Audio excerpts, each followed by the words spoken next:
Karibu darasani ambapo tunaendelea na kipindi chetu cha kila wiki. Hongera kwa kufika tena. Na ni mahali ambapo tunajifunza mada za imani kwa uchambuzi yakinifu wa maandiko. Kwa ni mahali panahitaji uvumilivu kidogo kwa mtu ambaye ni mara ya kwanza una join darasani, yamkini ambaye unapata masomo haya kupitia mitandao yetu, channel zetu za masomo YouTube na Telegram maybe. Basi nakukaribisha kwenye darasa ambalo linahitaji bidii yako, linahitaji uvumilivu wako, kwa sababu si mahali pa kusisimka.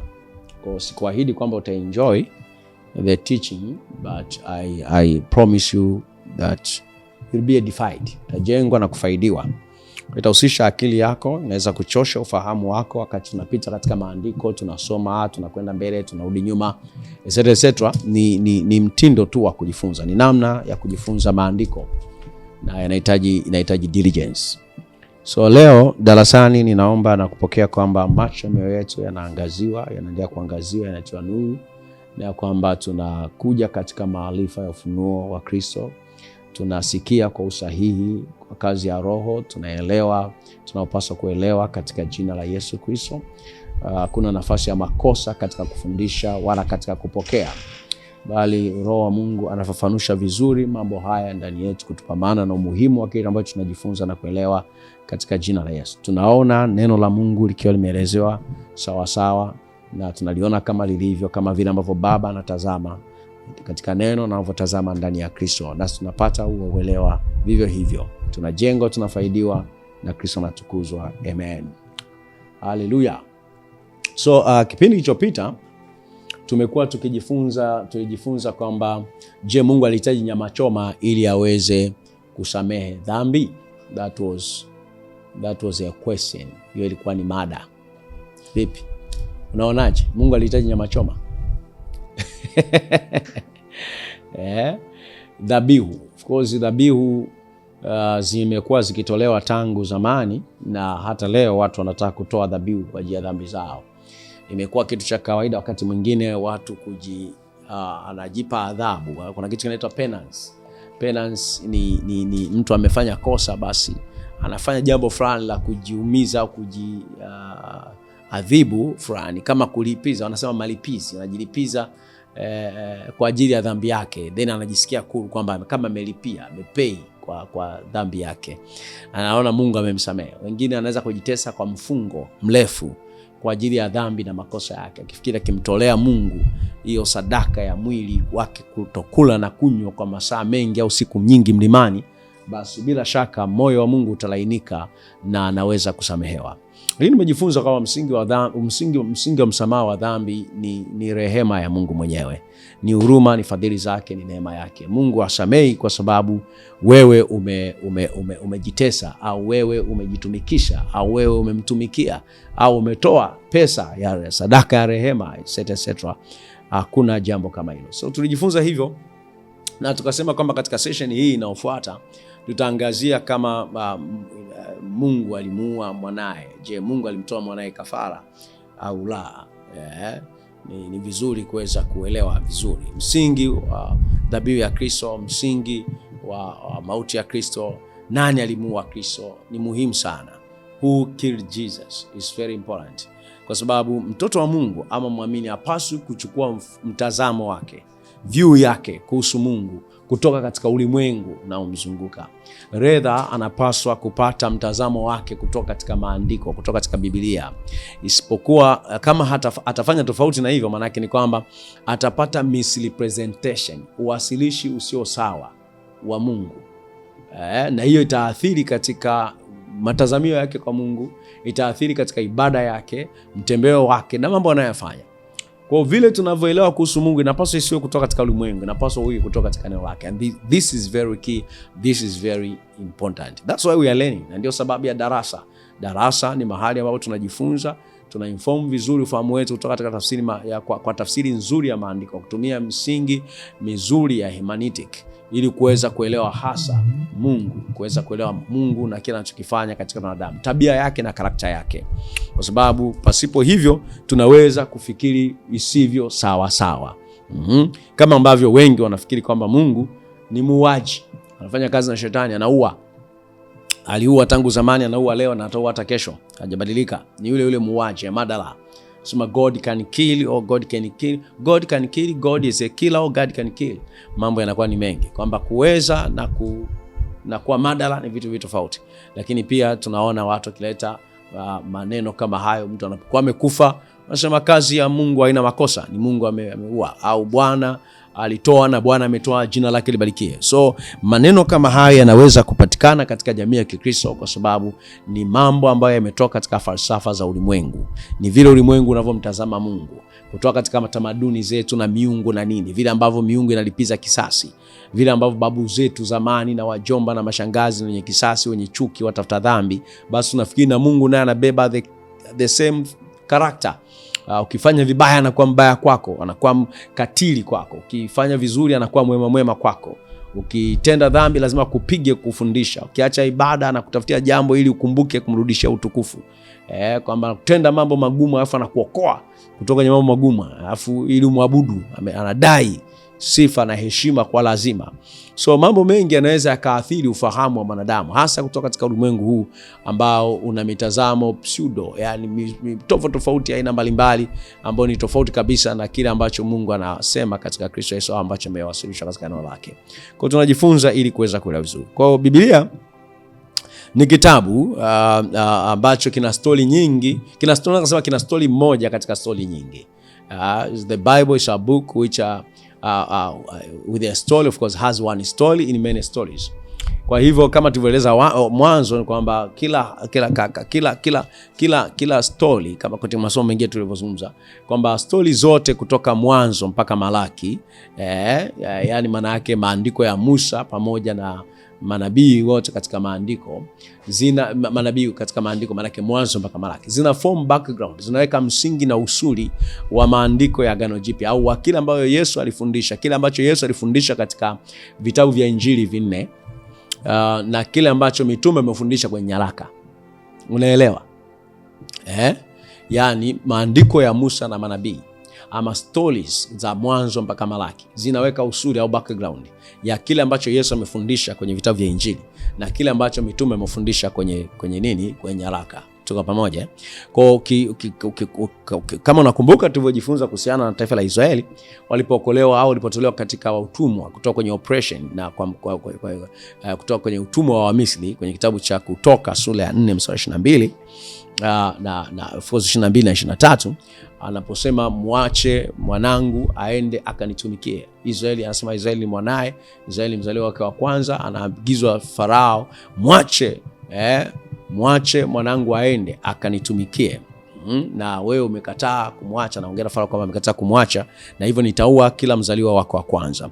So kimsingi ni kwamba wana wa Israeli waliokolewa ili wapate kumtumikia Mungu kama ufalme wa makuhani, taifa takatifu. Na session iliyopita tulisoma kitabu cha Kutoka sura ya 19 mstari wa 5, ambapo anasema kwamba taifa hili, anasema kama watashika agano lake na kusikia sauti yake, anasema litakuwa litakuwa tunu juu ya mataifa yote, litakuwa taifa takatifu, watakuwa wafalme, taifa la ufalme wa makuhani, a kingdom of priests. Kitabu cha Kutoka sura ya 19 mstari wa 5 na wa 6, anasema itakuwa ni kingdom, anasema watakuwa kwake ufalme wa makuhani na taifa takatifu. Sema haya ndio maneno tutakaowaambia wana wa Israeli. Kitabu cha Kutoka sura 19 mstari wa 5 na wa 6, anasema ufalme wa makuhani, taifa takatifu. Kwa wana wa Israeli walikuwa wanapaswa kumwabudu Mungu na kumtumikia Mungu peke yake. Wanapaswa kumwabudu na kumtumikia Mungu peke yake, Yahweh peke yake. Ni taifa la ibada kwa Mungu na utumishi kwa Mungu. Si kama mataifa yaliyokuwepo katika wakati huo, walikuwa ni waabudu sanamu. Mataifa mengine yote nje na Israeli ni waabudu sanamu. Ndio anasema taifa hili litakuwa takatifu, maana yake pekee lina mission la kumtumikia Mungu. Kwa maana yake ni kwamba huduma ama service, utumishi wa Israeli ni kwa Mungu. Kwa maneno mengine, taifa la Israeli linapaswa kuwa ufalme wa makuhani kwa Mungu. Hii maana yake inahusiana na wao kukeli mission ya Mungu duniani.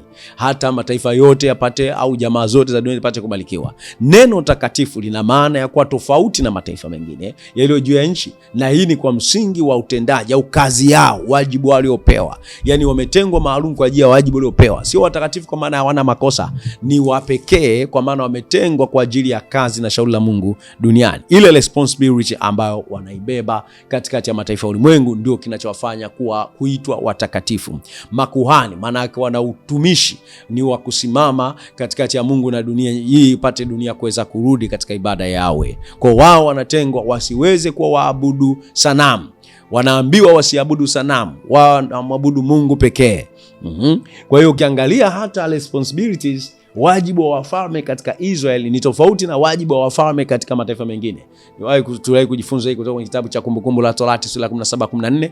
Musa anawaandikia jinsi mfalme katika Israeli anavyopaswa kuwa. Ni tofauti na mataifa mengine. Sema asijifanyie jeshi asijifanyie mafarasi wengi kama Misri, akikaa kwenye kiti cha enzi atapaswa kuwa na kopi ya Torati. Maana yake mwalimu afundishe Torati, afundishe wanafunzi watu wake kushika amri na maagizo ya Mungu, au wajifunze agano la Mungu, wajifunze neno la Mungu. So ni mwalimu katika Israeli, mfalme katika Israeli, ni mchungaji katika Israeli, na mambo mengine ambayo mafundisha tofauti na wafalme wa dunia. Wafalme wa dunia walikuwa na mambo mengi, walikuwa na watumikisha watu wao, walikuwa wanachukua wake, wanakuwa na mambo mengi, lakini anaonyeshwa tofauti kabisa ya mfalme katika Israeli kwamba ni mtumishi, ni mhudumu, ni mchungaji. He's a servant king. Kwa unaweza kaona kwenye Kumbukumbu la Torati 17-14 na Kutoka 19:5-6 kwamba ufalme kwa Mungu, watu hawa wanataka wawe makuhani, servant leaders, ama king kings who are pleased, wafalme ambao ni makuhani, so watumishi watumishi ambao ni wafalme ambao wana serve, wanatawala kwa utumishi, wanaongeza falme wao, sio kwa aggression, sio kwa vita, sio kwa violence, bali wanakuza falme zao by ministry, by service, by serving. Kumbuka neno kuhani, tulisema kwamba ni mtu yule ambaye anatoa, of course, ana mediate, anasimama katikati, au anasimama kwa niaba ya wengine. Kwa kuhani kimsingi ni mediator, ni mpatanishi pia, kwa sababu anatumika kwa niaba ya watu. So he's a mediator because he serves on behalf of the people. Kwa ni mtu anaye stand on behalf of the people, ni mtu ambaye ana offer, ana mediate kwa niaba ya watu. Si neno kuhani. Kwa maana yake kuhani anasimama kati ya Mungu na watu wake. Mungu na watu, au tuseme kati ya Mungu na watu. Kwa mfano Haruni na wanawe, unaweza kaona kwenye kitabu cha Kutoka sura 28 mstari wa 1 hadi ule wa 4, anasema kwamba waweze kuhudumu katika ukuhani. Hudumu. Kaangalia kitabu cha Kutoka pale, tuangalie Kutoka 28, anazungumza kuhusiana na wana wa Haruni. Kutoka sura 28. Kutoka sura 28. Kutoka sura 28 anasema, nawe mlete Haruni ndugu yako karibu nami na wanawe pamoja naye miongoni mwa wana wa Israeli, ili anitumikie katika kazi ya ukuhani. Anitumikie katika kazi ya ukuhani. So you see, mstari wa 4 sana, mavazi utakayofanya ni haya: kifuko cha kifuani na naivera na joho na kanzu ya ulembo na kilema na mishipi, na watawafanyia Haruni nduguye na wanawe mavazi matakatifu, ili anitumikie katika kazi ya ukuhani.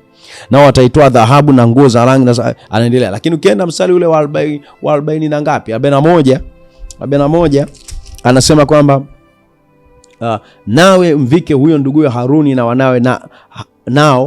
wanawe nao mavazi hayo, nawe watie mafuta na kuwaweka kwa kazi takatifu na kuwatakasa, ili wapate kunitumikia mimi katika kazi ya ukuhani. So the office of a priest is to serve, wanitumikie, ni kutumika. Na Mwanzo 46:20 unaona pia hapo, Mwanzo 46:20 unaweza kaona pale, Yusufu anazungumza katika nchi ya Misri ambapo alimzaa Manase na Efraim na Asenati, ambaye Asenati of course mtoto wa Potifera, anasema kuhani wa Oni aliyemzalia. So makuhani walikuwa ni watumishi, wanatumika, na kuhani ni yule ambaye pia anapokea maelekezo, ways for instruction. Kitabu cha Kutoka sura ya 18 mstari wa 12. Kutoka sura ya 18 mstari wa 12. Kutoka sura ya 18 mstari ule wa 12 Asema Yetro mkwewe Musa akamletea Mungu sadaka ya kuteketezwa na dhabihu, na Haruni akaja na wazee wote wa Israeli wale chakula pamoja na mkwewe Musa mbele za Mungu. So you can see and our God is very good. These guys wanakula mbele za Mungu. You know, watu wanafanya Mungu aonekane ni hapendi sana watu na mambo tu ya kufurahi pamoja. So these guys wametoa dhabihu, wamemwabudu Mungu, and then they ate before the presence of God. They ate, wakala na kunywa kimsingi. So unaweza kaona kwamba makuhani walikuwa responsible, walikuwa na wajibu wa kutoa dhabihu, ama wanatoa dhabihu kwa Mungu. Maana yake ilikuwa wakati ule sadaka za kuteketezwa, ambayo tumezungumza essence yake, undani wake ni ibada. Sio ni ibada, ama katika kumark supernatural event, ama kuna kumaki au kucelebrate agano, ama kuabudu kwa sababu ya kile ambacho wamepatana kukubaliana mbele za Mungu. So Mungu sasa anasema kwa Israeli kwamba litakuwa taifa ambalo ni ufalme wa makuhani, kings and priests, a kingdom of kings and priests, ufalme wa wafalme na makuhani. So ni ufalme wa wafalme na makuhani, yani maana yake kila raia katika Israeli ni mfalme na nani? Na kuhani. Ni mfalme na kuhani. Inatamkwa namna hiyo, inatamkwa namna hiyo, inatamkwa namna hiyo. Haleluya, inatamkwa namna hiyo. So kama Mungu amesema hivyo, na hii anaisema katika kizazi kilichokuwepo wakati ule, hii itakuwa ni contradiction kwa kile ambacho kwa kinapatikana katika ulimwengu wao, kwa sababu kwenye ulimwengu wao watu wa mataifa mengine ilikuwa ni mfalme ndiye aliyekuwa anakuwa na kuhani. Yani mfalme ndiye alikuwa na kuhani. A king on the throne, yule mtu anayekuwa mfalme ndiye aliyekuwa ana kuhani. Kwa hiyo unakuwa na kuhani anayesave kwa ajili ya mfalme, sio taifa, sio watu wote. Lakini Mungu anasema kwa taifa zima la Israeli kwamba taifa lote litakuwa wafalme na nini? Makuhani kwa Mungu. Do you understand? Taifa la wafalme na makuhani. So kumbuka tumesema kwamba mfalme au kuhani ni yule ambaye ana offer nini? Sacrifice, anatoa dhabihu, ana kitu cha kutoa, ana mediate katikati ya watu, anasimama katikati ya Mungu na wanadamu. Na kile ambacho kuna kile ambacho Ibrahimu alitypify au tuseme alitazamisha na kutabiri juu yake, alafu na kufundisha katika mlima Moria au Mount Moria, mlima Moria. Na ni muhimu sasa katika hicho ambacho Ibrahimu alikifanya na kutazamisha kuhusiana na ukuhani, na kama kuhani yule ambaye anatoa dhabihu, tuweze kujiuliza swali la msingi kwamba Ibrahimu alimtoa mwanae Isaka katika mlima, alimsacrifice. Je, Ibrahimu alimsacrifice, alimtoa kafara mwanawe katika mlima Moria? Na kabla tujaona hilo, tunahitaji kuelewa kabisa kwanza kwamba maandiko yote yanashuhudia kwamba Mungu alikuwa against kafara za watoto. Katika ulimwengu wao kulikuwa na kafara za watoto, na Mungu alikuwa against, alikuwa kinyume na kafara za watoto. So wakati mwingine vizuri kusema hivi, Mungu ni kwa hakika alimtaka Ibrahimu amtoe mwanae kafara, au je, Ibrahimu alimtoa Isaka kafara katika mlima Moria? Tunaona kwamba katika vitabu vya Mwanzo mpaka Malaki Mungu alikuwa against utoaji wa kafara za watoto. Kitabu cha Walawi sura ya 18 mstari wa 21 inaongelewa ni chukizo kwa Bwana. 18:21 anasema ya kwamba nawe usitoe kizazi chako chochote na kuapisha kwa Moleki, wala usilinajisi jina la Mungu wako, mimi ndimi Bwana. Hii anasema kuapisha kwa Moleki ni neno lile anasema kwamba through the fire to Moleki, through the fire. Walikuwa wanawateketeza watoto kwenye moto kwa ajili ya Mungu Moleki. Ilikuwa ni utamaduni katika tamaduni za mataifa yale, kwenye upagani wao na kwenye ibada za sanamu, wanatoa watoto wao kwa sadaka ya kuteketezwa kwa Mungu nani? Moleki. Kwa wanaambiwa wao wasitoe wazao wao. Seed hapa anasema mzao wako. Hapa mstari 21 anasema na usitoe kizazi chako. Seed ni mtu yule ambaye anakuwa amezaliwa, mtoto wa mtu of course. Kwa kulikuwa na idol worship katika kizazi chao. Kulikuwa na ibada ya sanamu ambapo walikuwa na sacrifice watoto wao kwenye tanuri wakayo moto. Wana sacrifice kwa miungu ya kigeni. 22 kitabu cha Walawi 22 anasema tena uwaambie wana wa Israeli, mtu awaye yote miongoni mwa wana wa Israeli au miongoni mwa wageni wakitoka katika Israeli, atakayetoka katika kizazi chake na kumba Moleki, sharti atauawa. Wenyeji wa nchi watampiga kwa mawe. So ilikuwa ni machukizo. Unaweza kusoma mstari wa 3 pia anasema mimi nami nitamkazia uso wangu mtu huyo, nami nitamkatilia mbali na watu wake, kwa kuwa ametoa katika kizazi chake na kumpa Moleki, ili kupatia unajisi patakatifu pangu na kunajisi jina langu takatifu. So you can see Moleki alikuwa anafanyiwa hivyo na Mungu anakataa machukizo haya. Kwa hiyo iko clear kabisa kwamba Mungu alikuwa kinyume na hii practice ama matumikio haya ya kutoa dhabihu au ya kutoa kafara ya watoto. Na onyo lilikuwa linatolewa kwa wana wa Israeli kwa sababu nchi ile walikuwa wanaiendea. Kwenye nchi walikuwa wanaiendea ilikuwa na mambo hayo. Kwa hiyo Israeli walikuwa wanapaswa kumwabudu Mungu pekee na si miungu ambayo watu wa nchi ile walikuwa wanaabudu. Kwa katika nchi ile ambayo Mungu anawapa kuimiliki na kuitawala, palikuwa na watu wakitoa watoto kwa Mungu Moleki au kwa miungu. Kwa wanaonywa wasichukue haya. Hayo unaweza kaangalia pia kwenye kitabu cha Kumbukumbu la Torati 12:29 hadi 31. Anawaambia watakapoingia katika nchi wasifanye mambo hayo. Nchi watakayoikaa wasifanye hayo. Anasema ni machukizo kwa Bwana. Hayo mambo wanaofanya kwa miungu yao ni machukizo. Wanawatolea wana wao na binti zao katika moto. 31 kitabu cha Kumbukumbu la Torati inaonyesha kabisa wazi, yanasema kwamba wewe usifanye hivyo, ni machukizo kwa Bwana.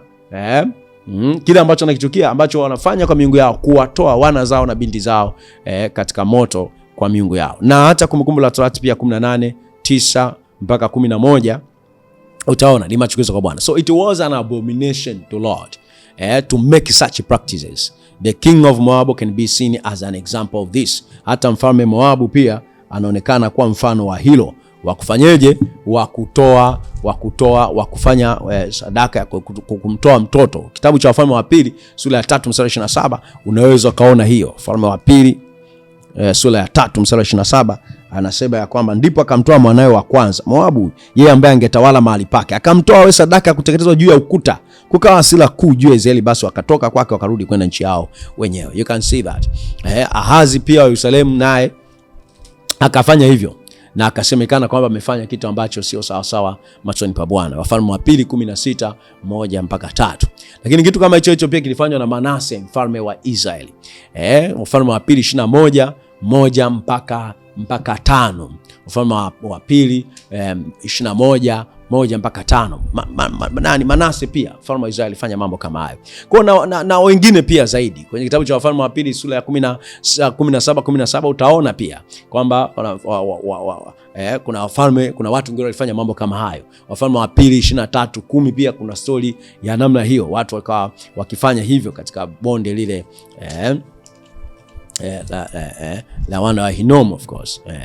Wanapitisha watoto wao katika moto kwa Moleki. Wafalme wa Pili 16:3, wafalme afu na Mambo ya Nyakati ya Pili 33:6 pia utaona mambo kama haya. Kwa katika scriptures watu kadhaa, baadhi ya watu walipractice hiyo sadaka, walimtolea sadaka za watoto, walitoa kafara katika moto kama ibada ya sanamu.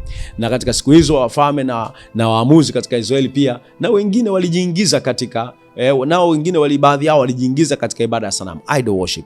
Gideoni pia pamoja alikuwa na roho wa Bwana juu yake, naye alijikuta ameingia katika ibada ya sanamu. Unaweza kusoma habari za Gideoni katika Waamuzi katika Waamuzi 8:24, Waamuzi 6:34, Waamuzi 8:24. Huyu bwana Gideoni akaomba apewe heleni za gold. Akapewa vitu rundo vya heleni, mikuku, vitu gani vile vya urembo akapewa, akatengeneza kitu cha kisanamu cha ibada. Waamuzi 8:25 mpaka 27. Asema Gideon made an effort thereof. Akatengeneza kitu akakiweka katika mji na watu wakakiandamia kwa uzinzi na washerati, wakafanya mambo machukizo mbele za Bwana kwa kuabudu kila alichokitengeneza kwa dhahabu na fedha alizochukua katikati ya watu. So Ehudi naye katika Waamuzi 3:26 naye alifanya mambo yasiyokuwa sawa. So katika majira fulani na mazingira fulani, waamuzi katika Israeli au wafalme walienda katika ibada ya sanamu. Kwa fact kwamba watu au wafalme katika Israeli walipractice idol worship haimaanishi ilikuwa sawa.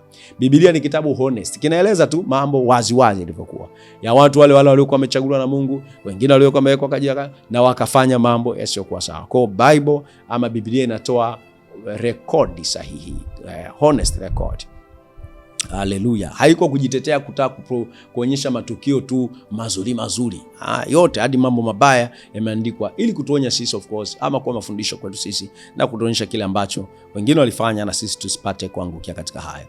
Hata Biblia pia hata katika maandiko pia Biblia inatoa rekodi ya mtu anaitwa Yefta. Huyu mtu alikuwa mwamuzi katika Israeli ambaye alitumiwa na Mungu mightily.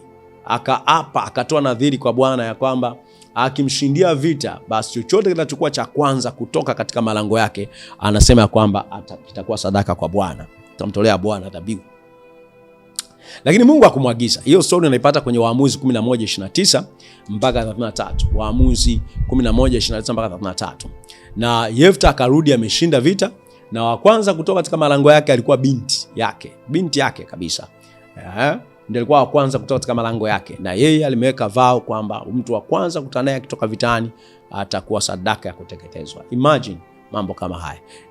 Lakini Mungu je, alimwambia hivyo? Hapana, ni yeye. So ukiangalia Mungu hakumwambia hivyo. Na kimsingi tusisahau kwamba sacrifice ya watoto ni idol worship. Ilikuwa ni ibada ya sanamu. Ilikuwa stated kwamba ni abomination. Kwa maana kama Yefta angekuwa amejifunza vizuri yale yaliyoagizwa kwenye kitabu cha Walawi, ama maagizo ambao walipewa wana wa Israeli mpaka Yoshua, maana yake Yefta asingefanya nadhiri ya namna hii. Kwa maana yake kunawezekana kabisa mtu kaa katika kiti cha hukumu au kuwa muamuzi katika Israeli na asiwe na maarifa ya neno la Mungu.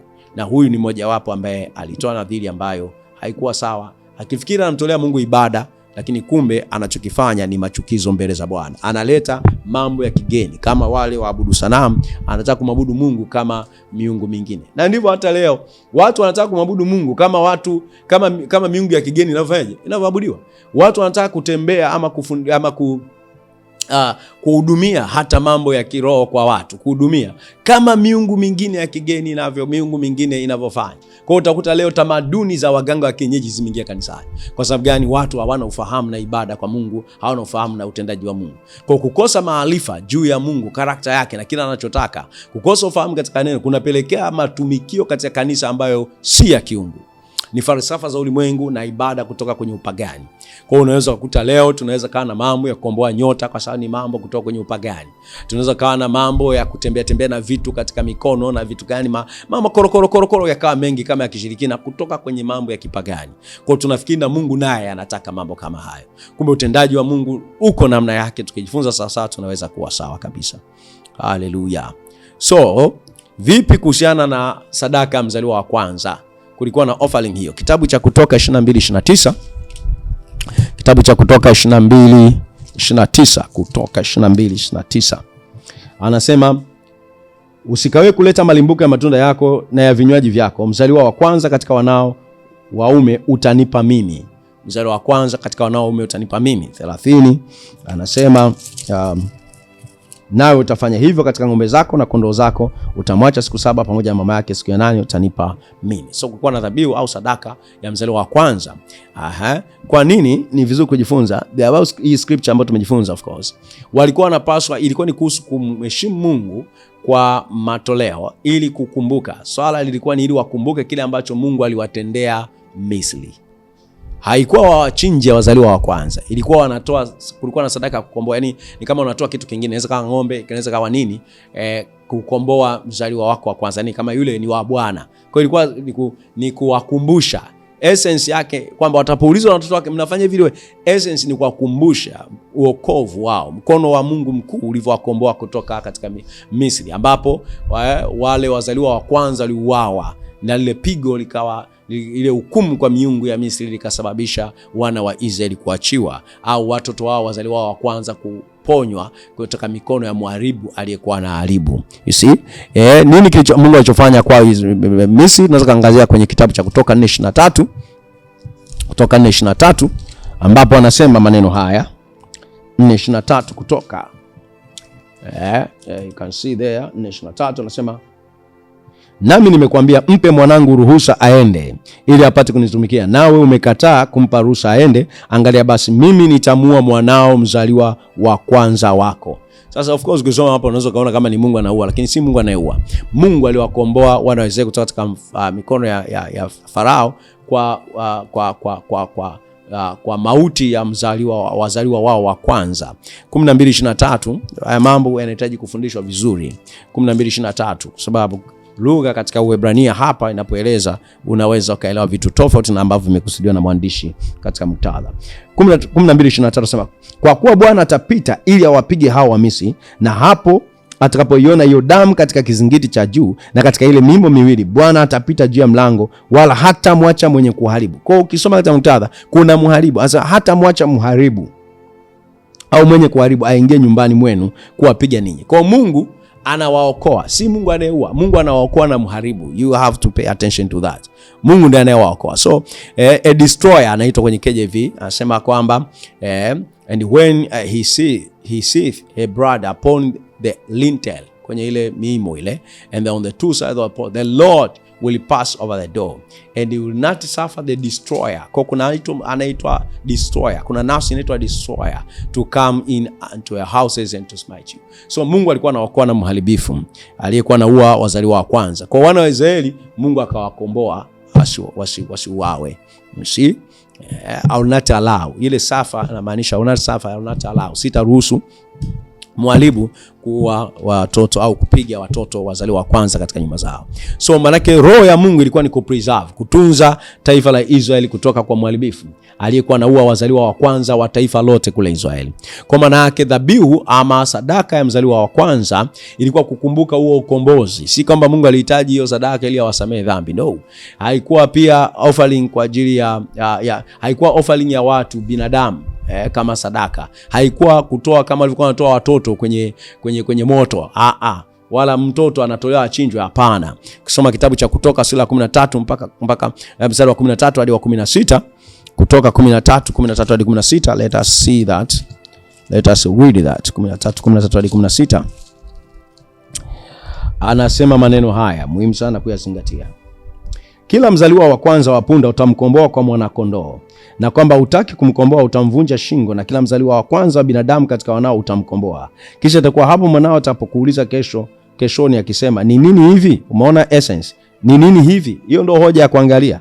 Kwamba hii ina maana gani? Utamwambia Bwana alimtoa Misri kutoka ile nyumba ya utumwa kwa uwezo wa mkono wake. Basi ilikuwa hapo Farao alipojifanya kuwa mgumu ili asitupe ruhusa kuondoka, Bwana akawapiga wazaliwa wa kwanza wote waliokuwa katika nchi ya Misri, wa binadamu na wanyama. Kwa ajili ya hayo namtolea Bwana wote wafungwao tumbo wakiwa waume, lakini wazaliwa wa kwanza wote wa wana wangu na wakomboa. Jambo hilo litakuwa ni ishara mkononi mwako na utepe katikati ya macho yako, kwa kuwa Bwana alitutoa Misri kwa uwezo wa mkono wake. Kwa wafundisho watoto wao kwamba Mungu aliwakomboa. Ni ukumbusho.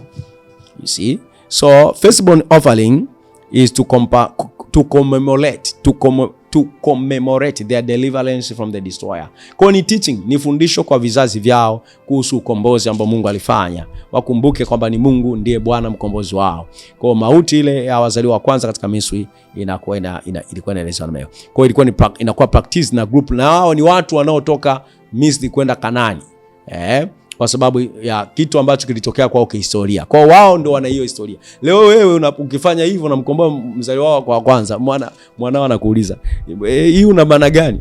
Utasema nini? Kwa sababu hawa walikuwa na tukio la kihistoria ambalo walitakiwa kukumbuka na kufundisha vizazi vyao kama Mungu aliwakomboa katika mkono wa mharibu Misri, ambapo yule mharibu alipiga wazaliwa wa nini? Wa kwanza. Cause hakuna muamini katika siku za leo ambaye ana historia hiyo, ambaye anatakiwa kufanya hivyo ili kwamba awe anafundisha wanawe ukombozi huo. No. Kwa baada ya kuwa tumeona kwamba human sacrifices, zile dhabihu za watoto za human or child sacrifice, dhabihu za watu, human sacrifice, kafara za watu, kafara za watoto, tumeona kwamba ilikuwa ni machukizo kwa Mungu. Ni vizuri kuona nini kilitokea kati ya Ibrahim na Isaka katika mlima Moria. Kilichotokea kwa Ibrahim na Isaka katika mlima Moria, kitabu cha Mwanzo sura 22 mstari wa 3. Tutasoma hapa Mwanzo 22 mstari wa 3, maneno ambayo yanaonekana hapa. Mwanzo 22 mstari wa 3. Leo tutasoma kweli, na wale wasiosoma watajikuta wamesoma. Anasema, ikawa baada ya mambo hayo Mungu alimjaribu Ibrahim, akamwambia, Ibrahim, naye akasema, mimi hapa. Akasema, mchukue mwana wako wa pekee umpendaye Isaka, Maneno tu mwana wa pekee yana inform jambo, kwa sababu Isaka kwa mwana wa pekee wa Ibrahim. Anasema ukaende zako mpaka nchi ya Moria ukamtolee sadaka ya kuteketezwa. Ukamtoe sadaka ya kuteketezwa. Ukamtoe sadaka ya kuteketezwa huko juu ya mlima mmoja wapo nitapokuambia. Ibrahim akaondoka alfajiri, akatandika punda wake, akachukua vijana wawili pamoja naye na Isaka mwanawe, akachanja kuni kwa ajili ya hiyo sadaka ya kuteketezwa, akaondoka.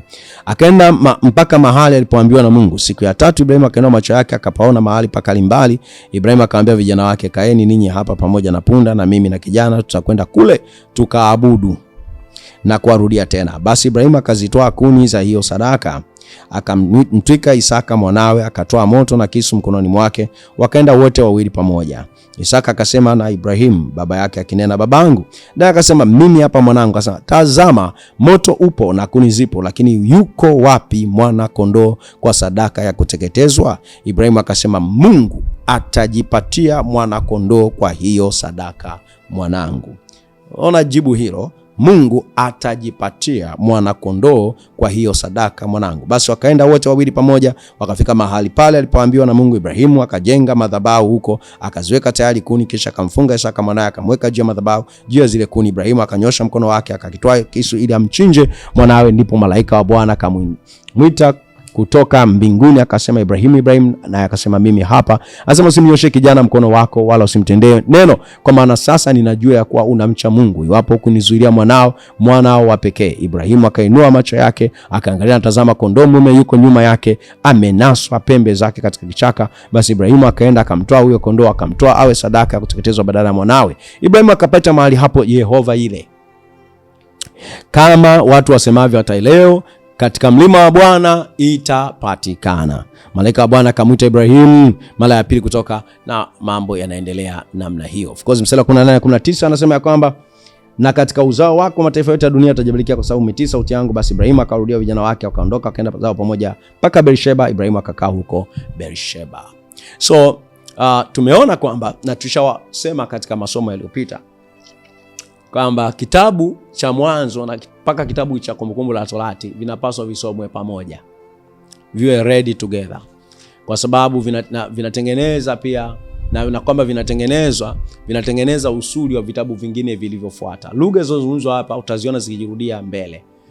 Wanafundisha kutoka kwa na Musa, ili ni fundisho kwa wana wa Israeli. Anatumia story ya Ibrahim na Isaka kufundisha jambo kwa wana wa Israeli, si teaching. So kitabu cha Ibrahim cha Mwanzo na Kutoka na Walawi na Hesabu na Kumbukumbu la Torati, they have to be read together. Hizo stories kuna jambo moja ambalo linazungumzwa, kuna mambo yanayozungumzwa, kuna mafundisho yanayozungumzwa. Kwa tuna story moja katika story nyingi. Kuna message ambayo ni fundisho la Musa kwa wana wa Israeli. Haleluya. Kwa ni muhimu sana.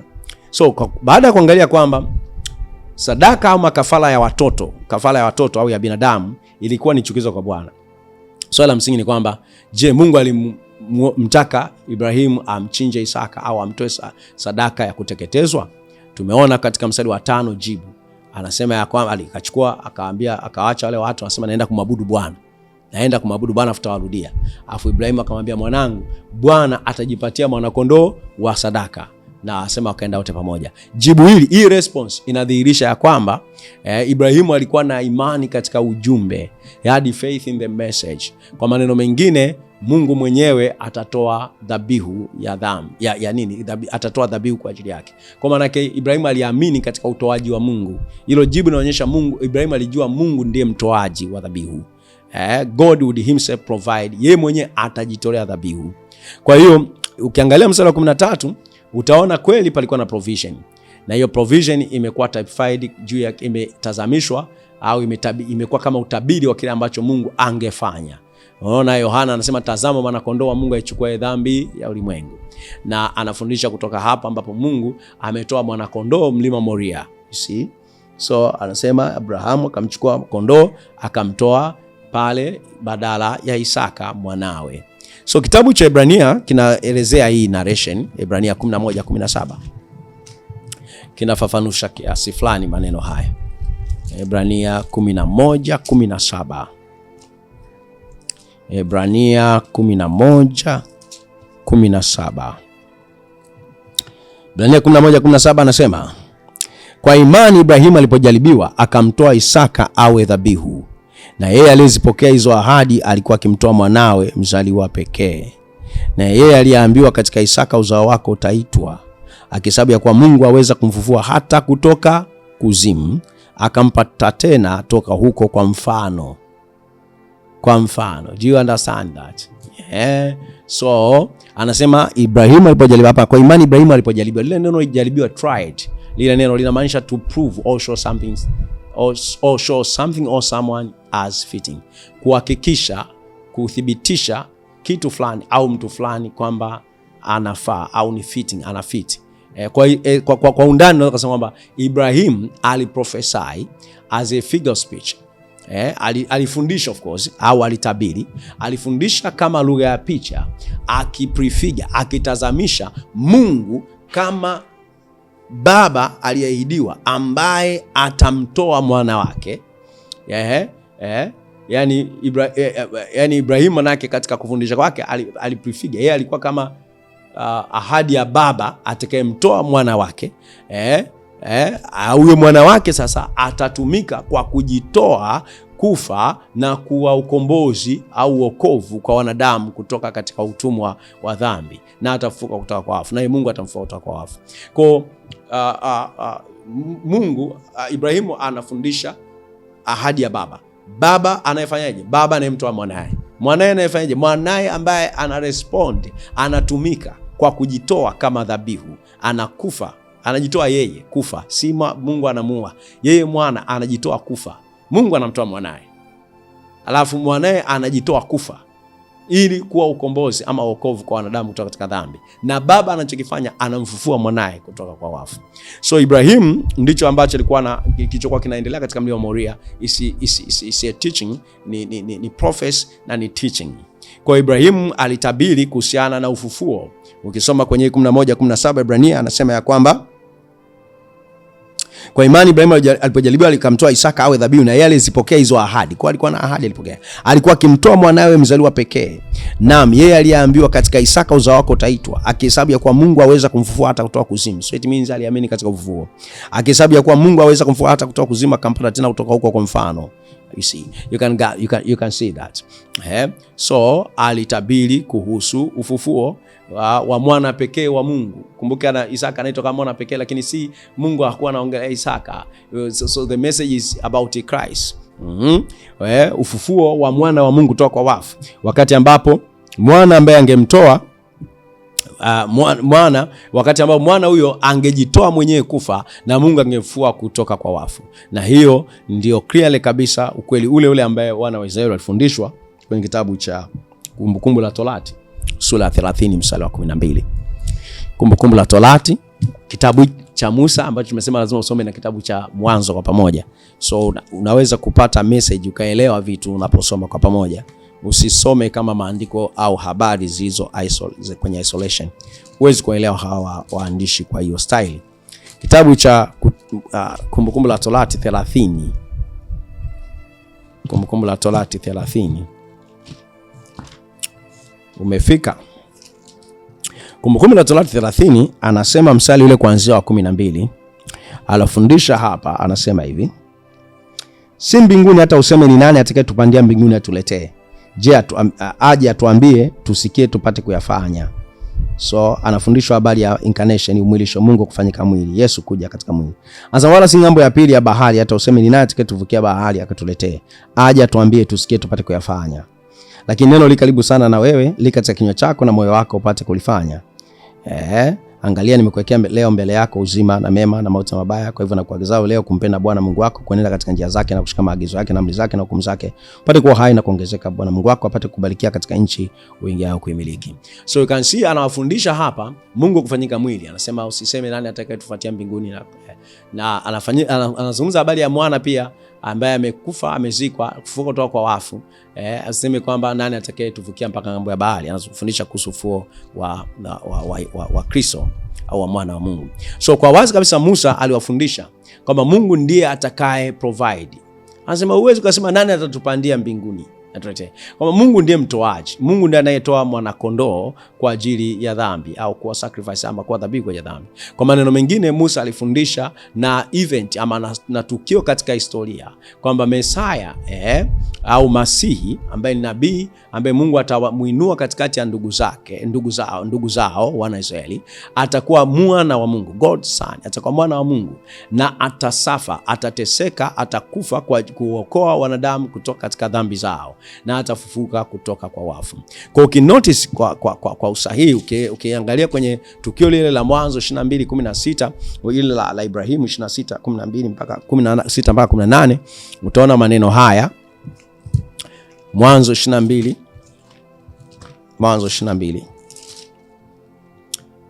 mstari kwanza 16. Ibrahimu akaonyesha mkono wake, akakitoa kisu ili amchinje mwanawe. Ndipo malaika wa Bwana akamwita kutoka mbinguni akasema, Ibrahimu, Ibrahimu. Naye akasema, mimi hapa. Akasema, usimnyoshe kijana wako mkono, wala usimtendee neno, kwa maana sasa ninajua ya kuwa unamcha Mungu, iwapo hukunizuilia mwanao pekee. Ibrahimu akainua macho yake akaangalia, na tazama, kondoo mume yuko nyuma yake, amenaswa pembe zake katika kichaka. Basi Ibrahimu akaenda akamtoa huyo kondoo.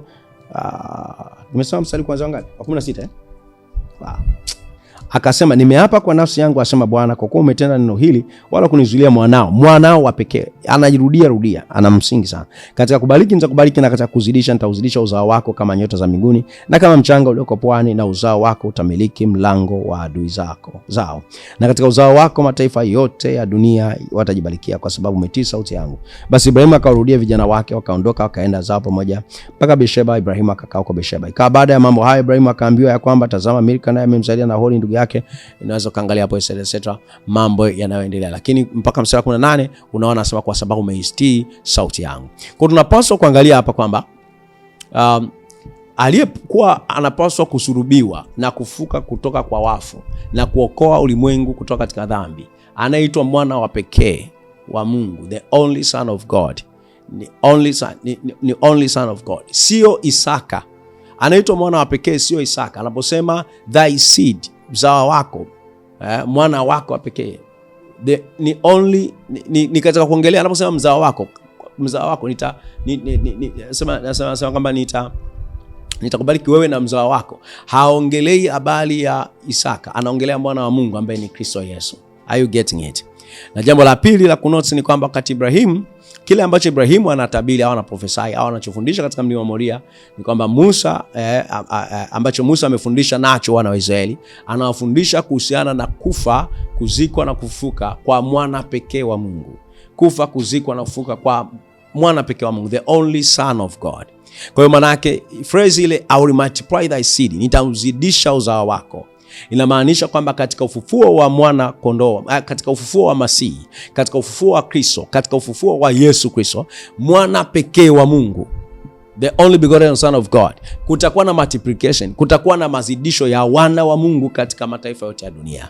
Kwa katika wewe, kwa mzao wako nitamzidisha mzao wako, nitambariki mzao wako, ninamzidisha.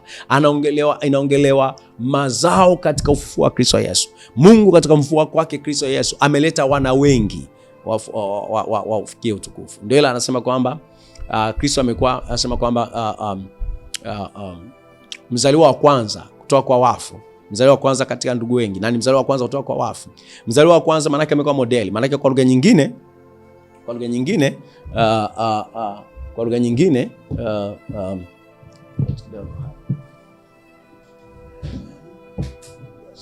lugha nyingine anachokizungumza hapa ni kwamba Yesu Kristo kuwa mzaliwa wa kwanza kutoka kwa wafu. Maana katika ufufuo wa Yesu Kristo wanazaliwa waaminio, watu wanaoamini katika ufufuo wa Kristo, wanazaliwa watu au wanapatikana watu katika roho ambao wanachukua asili au wanakuwa kwa mfano wake. Yani yeye anakuwa ni model, ni model kwamba wengine wanafananishwa. Kwa maana yake sisi tumefananishwa na mwana katika ufufuo. Kwa maana yake pana multiplication ya sons. Kwa katika ufufuo wa Kristo Yesu pana mazidisho. Kwa kufanya uzao wa Ibrahim kuwa mwingi sana kama nyota za mbinguni ni katika ufufuo wa Kristo Yesu, ambapo tunakuwa na watu wengi kama mchanga, tunakuwa na watu wengi kama nyota za mbinguni, tunakuwa na watu wengi kama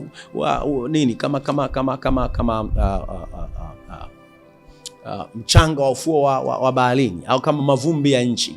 Ni mazidisho ya wana katika ufufuo wa Kristo Yesu. Kwa ahadi hii kwa Ibrahimu imetimia katika ufufuo wa Kristo Yesu. Glory to God. Imetimia katika ufufuo wa Kristo Yesu, ambapo wana wengi wanaujaza ulimwengu, mataifa na dunia, wana wengi wa Mungu wanapatikana. Kwa sababu ya Musa kufundisha na story ya Ibrahimu ilikuwa kwa lugha ya picha kutazamisha, au figuratively kwa lugha ya picha kuelezea ahadi ya Mungu ya kuwa na mazidisho ya wana katika mataifa ya dunia, ambayo maana yake ingeweza kutimizwa katika ufufuo wa nani? Wa Yesu Kristo au wa Masihi. Kwa ni vizuri kuelewa, na hii tunahitaji tuweze kuelewa tunaposoma vitabu vya Injili, vitabu vya Injili vinne, kitabu cha Matendo ya Mitume pamoja na nyaraka. Kwa mfano Yohana 3:16, kwa maana jinsi Mungu aliupenda ulimwengu hata akamtoa mwana wake wa pekee, ili kila muaminia asipotee bali awe na uzima wa milele. Unakumbuka hiyo kitu Asa kwa maana Mungu akumtuma mwana wake ili ahukumu ulimwengu, bali ulimwengu uokolewe katika yeye. Aliyenaye mwana hahukumiwi, asiyenaye amwaminie mwana hahukumiwi, asimwamini amekwisha kuhukumiwa kwa sababu hakuamini jina la mwana pekee wa Mungu. So nasema Mungu aliupenda ulimwengu akamtoa mwana pekee. Inamaanisha Yohana 3:16 anasema kwamba Mungu alimuua mwana wake kwa ajili yetu? The answer should be no. Nasema kwa maana jinsi Mungu aliupenda ulimwengu hata akamtoa mwana wake pekee, ili kila muamini asipotee. Je, inamaanisha Mungu alimuua mwanawe? No, Mungu hakumuua mwanawe kwa ajili yetu. Yohana 12:23 mpaka 32 tutasoma hapa. Yohana 12:23 mpaka 32. Yohana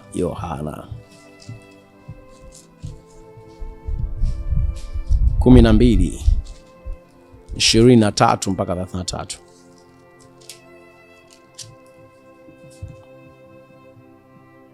Na Yesu akawajibu akasema, saa imefika atukuzwe mwana wa Adamu. Amini amini nawaambia, chembe ya ngano isipoanguka katika nchi ikafa, ukaa hali hiyo hiyo peke yake, bali ikifa utoa mazao. Yeye aipendaye nafsi yake ataangamiza, naye achukiaye nafsi yake katika ulimwengu ataisalimisha hata uzima milele. Mtu akinitumikia na kunifuata, nami nilipo ndipo na mtumishi wangu atakapokuwa hapo. Tena mtu akinitumikia, babangu atamheshimu. Sasa roho yangu imefadhaika, nami nisemeje? Baba, uniokoe katika saa hii. Lakini ni kwa ajili ya hayo nilivyoifikia saa hii. Baba, ulitukuza jina lako. Basi ikaja sauti kutoka mbinguni, nimelitukuza nami nitaikuza tena.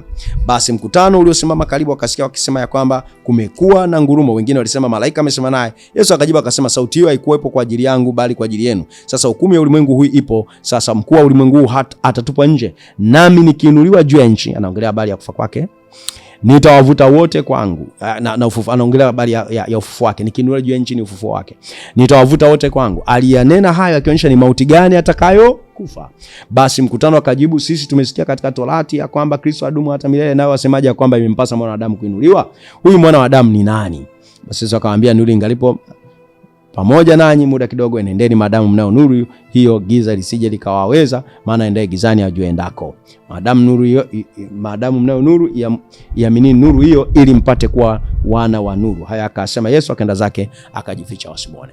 So unaweza kaona hapa katika kuzungumzia kufa kwake, Yesu ana emphasize katika utukufu wake. Aongelei kufa bila kutukuzwa kwake, kwamba sasa vile Baba ambavyo atamtukuza, na kutukuzwa kwenyewe ni katika kufufuliwa, kuwa raised from the dead. Anapatika kufufuliwa kule ndipo ambapo wana wengi wanafikia utukufu. Katika nyaraka Warumi 8:32 huwa inaweza kaeleweka vibaya kwamba Mungu amemuua mwanae. Warumi 8:32 ambapo anasema ya kwamba yeye asiyemwachilia mwana wake mwenyewe, bali alimtoa kwa ajili yetu sisi sote, atakosaje kutukirimia na mambo yote pamoja naye? Yeye asiyemwachilia. So hii haiko na maana ya kuimply God killed Jesus because he did not spare his son, kwamba kwa sababu akumwachilia tunasema kwamba Mungu alimua. No. Hii itakuwa sio mtazamo sawa katika junction, katika mpaka hapa tumefikia. Anafikiri ni vizuri kuelezea Warumi 8:32, lakini kabla ya hiyo, nani alimuua Yesu exactly? Kwa sababu iko wazi katika scriptures, who killed Jesus? Who killed Jesus? Nani alimuua Yesu Kristo? Who killed Jesus? Je, Mungu alimuua mwanae? The answer is big no. Angalia katika fact, katika maandiko ambazo zinazungumzia nani walimuua Yesu. Marko 8:31, tuanzie hapo. Marko 8:31. Marko 8:31 anasema, akaanza kuwafundisha kwamba imempasa mwana wa Adamu kupatikana na mateso mengi na ukataliwa na wazee. Nani wanaomkataa? Wazee na wakuu wa nani? Makuhani na waandishi.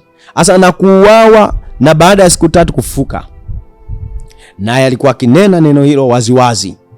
Umeona hiyo kitu So watu nini? Makuhani, waandishi, wazee, the chief priests and scribes killed him.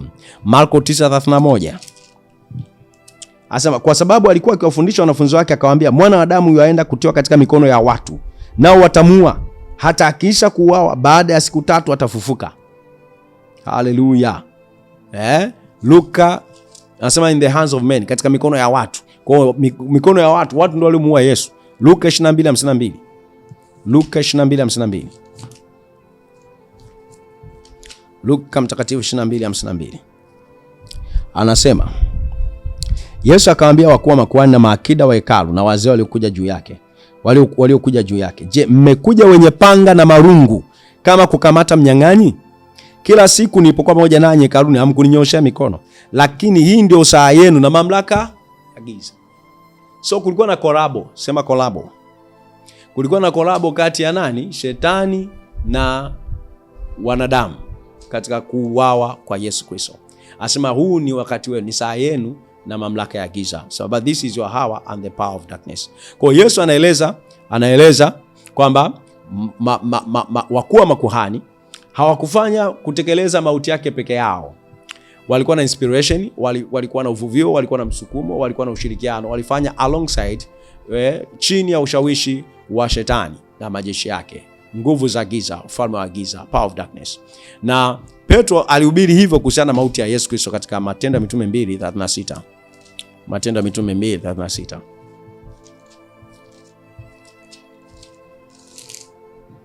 Basi nyumba yote ya Israeli na wajue yakini ya kwamba Mungu amemfanya Yesu. Sikize, Mungu amemfanya Yesu huyo mliyemsulubisha kuwa Bwana na Kristo.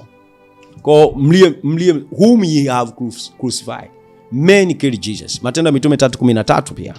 3:13 anasema, Mungu wa Ibrahimu na wa Isaka na wa Yakobo, Mungu wa baba zetu, amemtukuza mtumishi wake Yesu, ambaye ninyi mlimsaliti na kumkana mbele ya Pilato, ambapo alipokuwa ametoa hukumu yake afunguliwe. Bali ninyi mlimkana yule mtakatifu, yule mwenye haki, mkamkataka mpewe muuaji, mkamuua yule mkuu wa uzima, ambaye Mungu amemfufua katika wafu. Angalia kila sehemu ambapo Mungu anatajwa kuwa amefanya, amemfufua. Ninyi mmemuua, Mungu amemfufua. Mungu amemfufua yule mliyemsulubisha. So msisitizo wa nini ambacho Mungu amefanya katika Kristo Yesu ni kumfufua. Na msisitizo wa wanadamu wamefanya nini katika Kristo Yesu ni kumuua. Haleluya. So na Paul anafundisha ukweli huo pia kwenye Wakorintho wa kwanza 2:6. Wakorintho wa kwanza 2:6.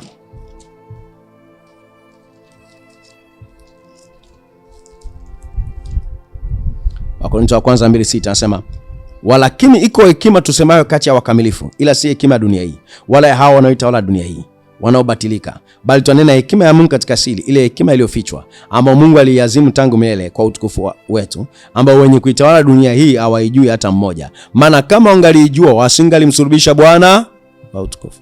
Lakini kama ilivyoandikwa, mambo ambayo jicho alikuwa kuona, anaendelea hapo. Umeona?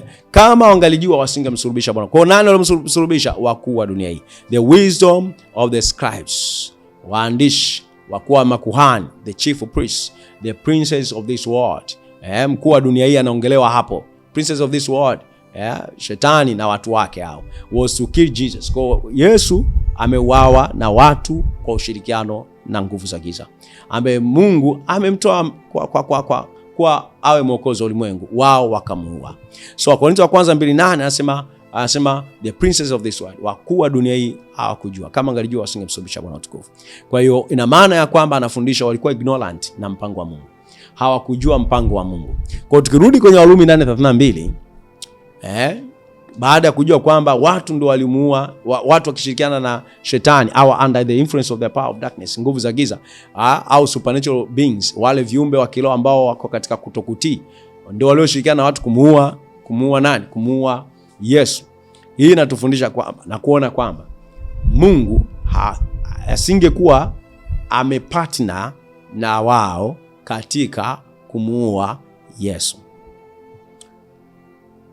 Mungu hakushirikiana nao kwa sababu kuna nguvu za giza na wanadamu. So Mungu hakushirikiana na wanadamu, wala Mungu hakushirikiana na nguvu za giza, wala hakuwa na ushirikiano na nguvu za giza na watu katika kumuua Yesu. Mungu hana ushirika na giza. Mungu ni nuru, ndani yake hakuna giza. Hapana ushirika kati ya nuru na giza. God did not collaborate. Na uoni maandiko yakisema Mungu alishirikiana nao katika kumuua. Kwa hii inaeleza kwa nini Mathayo alifundisha kuhusiana na Mungu, asema vile Mungu, manabii wa Mungu walivyochinjwa na kuuawa. Anaposema kwamba wameua manabii wao tangu damu ya Abili. Wameua nini? Manabii wa Mungu. Ni watu gani? Wanadamu kwa ushirikiano na giza. Wameua manabii wa Mungu wote ambao Mungu aliwatuma kwa ajili yao. Wao walikuwa wanachinja na kuua. Na hiyo inafundishwa. Kwa mauti ya Yesu ilikuwa similar, ilikuwa sawa sawa na vile ambavyo manabii katika maandiko walivyokuwa wanateswa na kuuawa na watu ambao walikuwa influenced na nguvu za giza au na yule mwovu au na supernatural beings, viumbe vile au nguvu za giza, viumbe vile ambavyo viko katika kutukwasi. Kwa multiple accounts, kuna story nyingi na matukio ambayo yanaonekana katika maandiko ambapo manabii wa Mungu walichinjwa na kuuawa, waliteswa. Na ndio tunapopata story ya Kristo. Anasema ukisoma katika Musa na manabii, je, haikumpasa Kristo, yani mti wa mafuta, kupata mateso haya na kuingia katika utukufu wake? Kwa maana yake unaposoma story masimulizi katika Agano la Kale, unaipata story ya Yesu. Kupitia Masihi katika Agano la Kale, kupitia manabii katika Agano la Kale, unapata stori ya Yesu ya kusalitiwa. Walisalitiwa na Yesu naye amesalitiwa. Maandiko yanaongelea usaliti wa Yesu ni maandiko ambayo usaliti huo ulikuwa umetokea katika wakati ule. Sio kwamba kulikuwa na mtu yani usaliti wa Yesu unaozungumzwa, Yuda amejipachika. Ni fulfillment ya usaliti uliokuwa unatokea kwa manabii, watu wa Mungu katika maandiko ya Agano la Kale. Unaona usaliti ule wa Yuda unaongelewa katika Zaburi za Daudi, ambapo ni Daudi alisalitiwa na Ahithofeli, mtu wake wa msingi kabisa wa kumpa ushauri, mwenye hekima katika ufalme wake. Na usaliti mwingine ambao ulifanyika, mauaji ya Abili na ndugu yake, ni usaliti na mauaji. Na manabii wengi katika Agano la Kale walipata mateso, waliuawa na wanadamu kwa ushirikiano under the influence na nguvu za giza. Kwa hiyo katika stories za manabii wa Agano la Kale, unaposoma vitabu vya Agano la Kale pamoja, unaona Kristo akisulubiwa na kuingia katika utukufu wake. So we get the story of Christ in many Christs in the Old Testament. When we read it together, we can see the sufferings of Christ and the glory that should come. Hallelujah. Tuko pamoja So tunaona Mungu hawezi kupata nao. Kwa multiple accounts zinaonyesha kabisa kwamba Mungu alikuwa yeye hayupo katikati ya mauaji ya manabii katika Agano la Kale. Na definitely Mungu hakumtoa mwanae kafara, hakumuua. No. Kwa neno hili anasema delivered katika Warumi 8:32. Bali alimtoa, to deliver. Lina maana to surrender, to yield up. Warumi 8:32 unakumbuka Anasema kwamba si mwachilia bali alimtoa, sio? Alimtoa 8:32. Bali alimtoa kwa ajili yetu. Delivered. It means to surrender. That is it up. Unaachilia, unaruhusu. Kwa lugha nyingine, Mungu aliruhusu Yesu kuwa crucified, akijua ya kwamba atauawa na wanadamu wanaofanya kazi mkono kwa mkono na shetani, lakini yeye atamfufua kutoka kwa wafu. So it's like, okay, so this is your game. Okay, aliruhusu, sio yeye amemuua, aliruhusu akamuua akiwa na lengo la kumfufua kutoka kwa wafu, na wasijue. Na kwa namna hiyo Mungu akafanya ukombozi wa wanadamu. Haleluya. Kwa nini ambacho Mungu alifanya? Mungu alimtoa mwana wake akajitoa yeye mwenyewe. Anasema natoa uhai wangu, mimi natoa uhai wangu, mimi natoa tena uhai. Kwa mwana wake akajitoa kama pattern ya wana ambao Mungu aliset katika Israeli. Mwana katika Israeli ni mtu anayetumika, ni mtumishi. Maana yake Yesu Kristo alifunction kama king na priest. Unakumbuka? Ufalme na makuhani. Kwa Yesu Kristo kama Mungu aliyefanyika mwana, alifanyika mwili katika taifa la Israeli. Maana yake ni Mwisraeli kweli. Anakuwa Mwisraeli mwaminifu kutekeleza mission ya Israeli ambao ni ukuhani na ufalme duniani. Ni wao kutumika kwa niaba ya mataifa mengine wapate kumjua Mungu. Ni kwa yeye jamaa zote za dunia kubarikiwa. Kwa Yesu anajitoa kama mtumishi, anatoa uhai wake, anajitoa kuuawa, anasalenda maisha yake kuuawa mikononi mwa watu wabaya. Wale watu hawakuwahi kumwaresti Yesu, walikuwa wanamtafuta Yesu. Yesu alijitoa kwao, angeweza kabisa escape katikati yao, na hata aliposema mimi ndiye tu, walianguka wote chini wakafa. Kwa kimsingi unaweza kaona kabisa kwamba yeye mwana ndiye alijitoa. Mungu amemtoa mwana wake, sio kufa.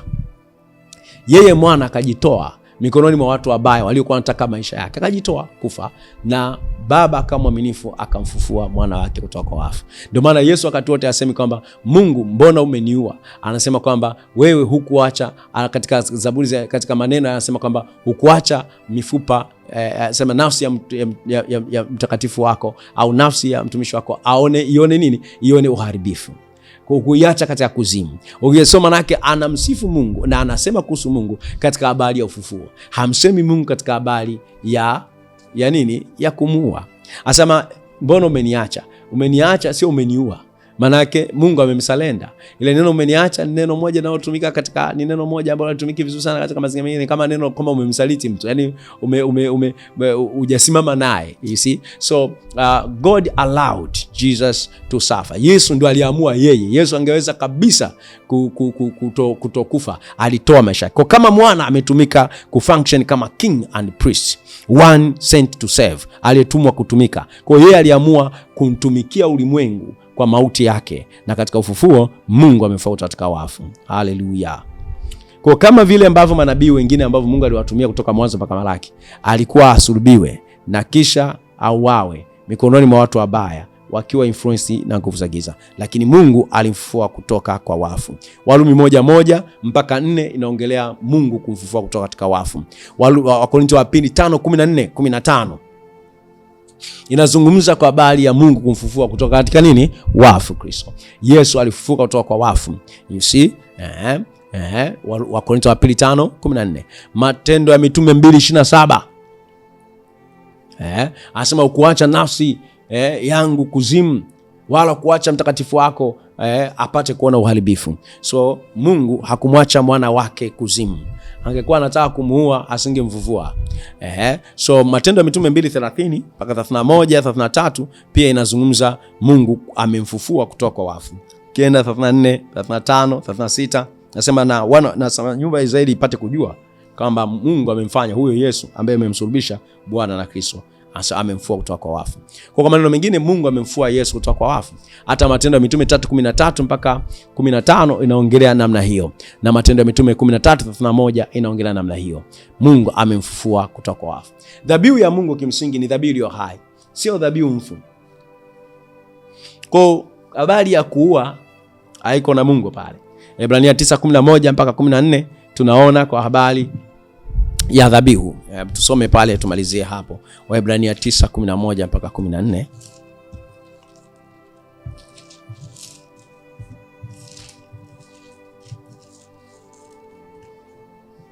Waebrania 9:11 mpaka 14. Lakini Kristo akisha kuja, aliye kuhani mkuu wa mambo mema yatakayokuwapo, kwa hema iliyo kubwa na kamilifu zaidi, isiyofanywa kwa mikono, maana yake sio ya ulimwengu, wala si kwa damu ya mbuzi na ndama, bali kwa damu yake mwenyewe. Hebu sema kwa damu yake mwenyewe. Kwa sababu sasa kwa damu yake mwenyewe aliingia mara moja tu katika patakatifu, akisha kupata ukombozi milele. Kwa maana ikiwa damu ya mbuzi na mafahali na majivu ya ndama ya ng'ombe yalinyunyizwa wenye uchafu utakasa na kusafisha mwili, basi zaidi damu yake Kristo, ambaye kwamba kwa roho wa milele, maana yake inaishi kwa roho wa milele. Maana dhabihu ya Kristo ni roho. Dhabihu ya Kristo ni maisha, ufufuo, ni spirit yake. Damu yake ni uhai unaopatikana katika ufufuo. Ni uhai. Damu ya Yesu sio kimiminika. Damu ya Yesu sio hemoglobin B inayotiririka kwenye mwili wa damu na nyama. Damu ya Yesu ni roho wa Yesu Kristo. Ni maisha ya ufufuo, ni ufufuo, ni uhai, ni nguvu ya uzima katika ufufuo wa Kristo. Ni roho wa Mungu, ni roho wa milele. Nasema kwa ambaye kwamba kwa roho wa milele alijitoa nafsi yake. Kwa amejitoa kwa roho wa milele. Kwa dhabihu ya Kristo ni roho wa milele. Kuwa sadaka isiyo na mawaa itawasafisha dhamiri zetu na matendo maovu, mpate kumwabudu Mungu aliye hai. Kwa sisi tunatakaswa kwa Roho Mtakatifu. Tunaoshwa kwa Roho Mtakatifu. Ndio kitu kinachoitwa damu ya Yesu. Ni uzima, ni uhai wake. Dhabihu ni dhabihu iliyo hai. Dhabihu ya Mungu sio dhabihu mfu, sio mnyama aliyekufa kwenye madhabahu, sio Kristo aliyekufa msalabani yuko kuzimu amekwama mahali pa wafu. Dhabihu ya Mungu ni Kristo katika ufufuo wake, amemtoa kwa ajili ya wanadamu, amekaa ndani yetu. Ni utoaji wa Mungu, ni dhabihu ya ajabu tumepewa, na dhabihu ya Mungu ni dhabihu iliyo hai. Kwa dhabihu ya Mungu ama kafara ya Mungu ni dhabihu iliyo hai. It's not the death. Kwa sacrifice ama kafara ya Yesu ni kafara iliyo hai, ni dhabihu iliyo hai. Kwa ni katika ufufuo ambapo Mungu amemfufua mwana wake kutoka kwa wafu, ambapo amemtoa huyo kuwa living perfect sacrifice, kuwa dhabihu iliyo kamili, kuwa dhabihu iliyo sawa, iliyo hai. Kwa Mungu akumtoa kafara mwanawe kwa kumuua, katika sensi ya kumuua katika madhabahu au kumuua kama ilivyokuwa katika tamaduni zilizokuwepo wakati ule ambapo Bwana waliuawa. Kama Mungu kwa ajili ya dhambi amemuua mwanae, dhabihu ya Mungu tunasema ni iliyo hai. Na Mungu hakuwa muua Yesu Kristo kama katika tamaduni zingine. God offered his son in his resurrection. Mungu amemtoa mwanawe katika nini? Ufufuo. Kama nini? Dhabihu iliyo hai ndani yetu au katikati yetu au kwa ajili yetu na ndani yetu. Kwa mwana ametolewa kwa ajili yetu, mwana ametolewa ndani yetu, dhabihu iliyo hai, roho wake. Kwa hiyo kama tofauti na hivyo onekana katika mambo ya Agano la Kale ambapo makuhani wakuu walitoa na kuua wanyama na sadaka na kuchinja na kufanya sadaka za kuteketezwa, Mungu yeye amemtoa mwana wake, dhabihu iliyo hai katika ufufuo kutoka kwa wafu. Ndio utoaji wa Mungu. Kwa katika summary unaweza kusema ya kwamba kwenye eneo hili tumejifunza kwamba tumejifunza kuhusiana na dhabihu ya Yesu kwamba ni yeye ni mwana wa Mungu. Ametolewa ni mwana wa Mungu, na background tumeeleza kile ambacho Ibrahimu alifanya na mwanawe au kile ambacho kitokea kwa Ibrahimu na Isaka katika mlima Moria, kuonyesha Ibrahimu kwamba alitumia lile tukio kufundisha ahadi ya Mungu ya kuprovide, ya kutoa yeye mwenyewe mwana wake, yani Yesu Kristo. Na anamtoa vipi? Si kwamba atamuua, amemtoa huyo mwana wake angeuawa na watu waovu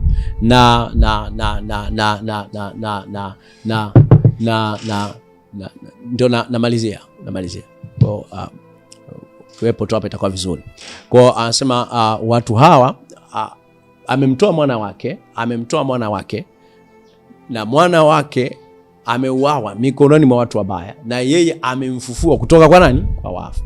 Kwa hiyo maana yake ni kwamba utoaji wa dhabihu na sacrifice kama tulivyojifunza kwenye somo lililopita ilikuwa ni practice za ibada ya sanamu. Mataifa mengine walifanya ibada ya sanamu, ambapo wana Israeli walikuwa instructed kwamba hayo ni machukizo, hawapaswi kutembea katika hayo. Walikuwa wanapaswa kuwa taifa takatifu la pekee, la tofauti, lililotengwa kwa Mungu, wasitembee katika hayo. Kuhusiana na mauti ya Yesu Kristo, tumeona kwamba alijitoa yeye mwenyewe na aliuawa kwa mikono ya watu wabaya, na Mungu alimfufua kutoka kwa wafu. Mungu ambaye ni Baba alimfufua kutoka kwa wafu. Kwa roho ya Mungu katika kumtoa Kristo Yesu ni kumfufua kutoka kwa nani? Kwa wafu. Roho ya wanadamu na shetani ni kumuua. Walimuua yeye asiye na hatia, wakamsulubisha Bwana wa utukufu. Kama wangejua wasingelimsulubisha Bwana wa utukufu. Lakini Mungu anaishi milele, hekima yake na dumu, akamfufua mwana wake kutoka kwa wafu, na ni nguvu iletayo wokovu. Niseme kwamba Mungu amekubariki sana. Asante kwa kuwepo darasani, asante kwa uvumilivu, kuwepo muda mwingi kusikiliza na kujifunza pamoja nami. Mungu amekubariki sana. Fuatilie hayo na tutakutana juma lijalo katika kujifunza somo lingine tutakaloendelea nalo. Tutakuwa tukiangazia mambo ya kuzimu. Nani aliumba hell na mambo yanayohusiana na hiyo? Au Mungu je, anapenda kuzimu, moto, jehanamu, mambo ya jehanamu na moto? Haya mambo tutayazungumza vizuri, yatakuwa wazi. Basi Mungu amekubariki sana, ukae katika hayo. Amen.